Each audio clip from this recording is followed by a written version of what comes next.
مصیبت ٹال دینا کام کس کا غوث اعظم کا. حضور فریاد رس غوث اعظم رضی اللہ عنہ فرماتے ہیں جو کوئی مصیبت میں مجھے پکارے مجھ سے مدد چاہے میں اس کی مصیبت کو اس سے دور فرماؤں گا.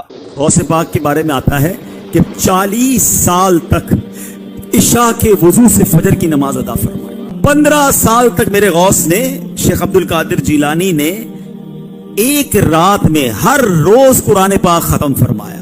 بابا فرید گنج شکر رحمۃ اللہ تعالی علیہ کے قریب لکڑیوں کے گٹھا پڑا تھا. اس گٹھے پر ہاتھ رکھا اور ارشاد فرمایا درویش اگر لکڑیوں کے گٹھے کو کہے کہ سونا ہو جاتا تو وہ سونا ہو جاتا ہے. آپ کے زبان سے یہ الفاظ ادا کرنے تھے کہ وہ لکڑیوں کا گٹھا سونا ہو گیا. مخلوق کی حاجت روائی فرما رہے ہیں لیکن اس پر کوئی معاوضہ نہیں لے رہے, کوئی عوض نہیں لے رہے. تو حضرت بابا فرید رحمۃ اللہ تعالی نے اس عورت سے کہا کہ باہر جاؤ اور مٹی کا ایک ڈھیلا لے آؤ. تو وہ عورت گئی اور مٹی کا ڈھیلا لے کر آئی. بابا فرید گنج شکر رحمۃ اللہ تعالی علیہ کی زبان اثر کہ آپ نے سورہ اخلاص جو تقریباً لوگوں کو یاد ہوتی ہے, سورہ اخلاص بلند آواز میں پڑھ کر مٹی کا جو ڈھیلا تھا اس پر دم کر دیا. جیسے ہی دم کیا تو وہ ذرہ ذر بن گیا, مٹی کا ڈھیلا سونا بن گیا. اور وہ عورت جو 11ویں شریف وہ مناتے ہیں قرآن و حدیث سے اس کا کوئی ثبوت دے دے تو بہتر ہوگا. نہ منانے کا ثبوت کہاں سے لائیں گے؟ یعنی کسی چیز کا منع نہ ہونا یہ اس کے جائز ہونے کی دلیل ہے. یہ باپا جی نے درس نظامی کی تعلیم مکمل کہاں سے کی ہے؟ درس نظامی میں نے درس نظامی نہیں کیا, ایک دن کا بھی کورس میں نے نہیں کیا. میرا بس وہ مطالعہ علماء کی صحبت بچپن سے شوق تھا مسائل کا, تو یوں تھوڑا یعنی کہ وہ 2-4 مسائل مجھے یاد ہو گئے.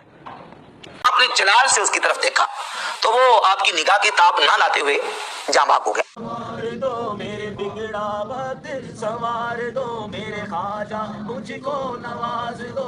جو بے روزگار ہیں ان کو روزگار عطا فرمائیے. مولا غریب نواز مولا غیب سے مدد فرمائیے. حضور آپ دلوں کے حال بہتر جانتے ہیں.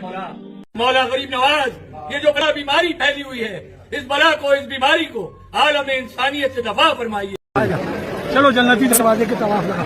جنتی دروازہ ہے خواجہ صاحب کا, جو دروازے سے نکلے گا وہ جنتی ہو جائے گا. خواجہ کی دعا ہے اس پہ مدد فرمائیے غریب نواز. حضور یہ غلامان غلام آپ کی بارگاہ میں حاضر ہے سرکار. ان تمام حاضرین کی حاضری قبول فرمائی, ایمان کی دولت عطا فرمائی. حضور یہ آپ کا دربار بھی چھوٹا حج ہے سرکار, چھوٹا مدینہ ہے سرکار, ان سب کا حج قبول فرمائیے. یہ کہنے والوں نے کہا اگر پوری زمین کے درختوں کے پتوں کو کاغذ بنا دیا جائے, درختوں کی کلموں کو اس کی ٹہنیوں کو قلم بنا دیا جائے, سارے سمندروں کو روشنائی بنا دی جائے, انسان جنات فرشتے سب مل کر غوث کی شان لکھتے رہے تو لکھنے والے تھک جائیں گے, پتے ختم ہو جائیں گے, روشنائی ختم ہو جائے گی, سمندروں کا پانی ختم ہو جائے گا, میرے غوث کی شان کبھی ختم نہیں. کے لیے غوث اعظم کا دھوبی فوت ہو گیا. رشتے نے آ کے پوچھا من ربو کا, رب کون ہے؟ تو میں نے کہا میں تو غوث پاک کا دھوبی ہوں. وہ بار بار یہی کہتا کہ میں غوث پاک کا, میں غوث اعظم کا دھوبی ہوں. حضور غوث اعظم قبر میں آئے اور فرمانے لگے کیوں تنگ کرتے ہو میرے ماننے والے کو؟ فرماتے ہیں حضور غوث اعظم نے فرمایا مجھ سے پوچھو کیا پوچھنا ہے, مجھ سے پوچھو. فرشتے کہنے لگے ہم پوچھتے ہی نہیں, ہم پوچھتے ہی نہیں, عبد القادر جانے اور خدا جانے. اللہ نے جتنے ولی بنائے سارے سنی بنائے, یہ ہمارے سچے ہونے کی بہت بڑی دلیل ہے. اللہ اس کے لیے فاصلے ختم کر دیتا ہے, پھر وہ بغداد میں بیٹھے بیٹھے ڈوبتے جہاز کو پار لگاتا ہے. وہ انہاں فراڈیاں بچو, اللہ دا نام میں ہاتھ بننا تے میں سچیاں گلاں کر رہا نے, اللہ دا واسطہ نے انہاں فراڈیاں کول بچو تے اللہ دے نال نسبت قائم کرو, اللہ کولوں منگو, اللہ دی بارگاہ وچ سر چکاؤ, اپنے گناہاں دی معافی منگو, استغفار کرو.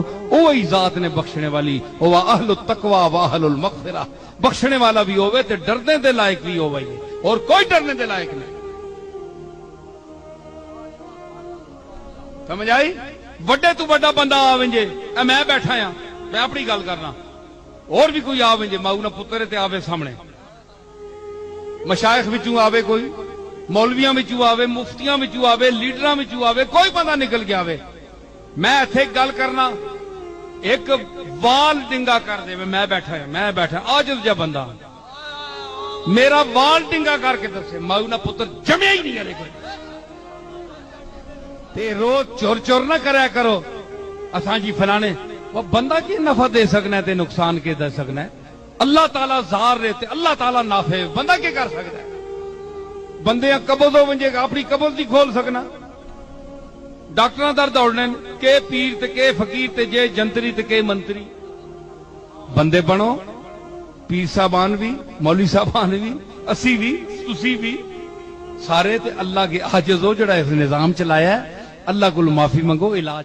غیبی طور پر کسی کے بارے میں یہ عقیدہ رکھ کر کہ وہ میری مشکل کشائی کر سکتا ہے, حاجت روائی کر سکتا ہے, میری مدد کر سکتا ہے, یہ شرک ہے, اور اس کے شرک ہونے میں کوئی شک نہیں. ان المساجد للہ فلا تدعوا مع اللہ احد. اب دیکھیے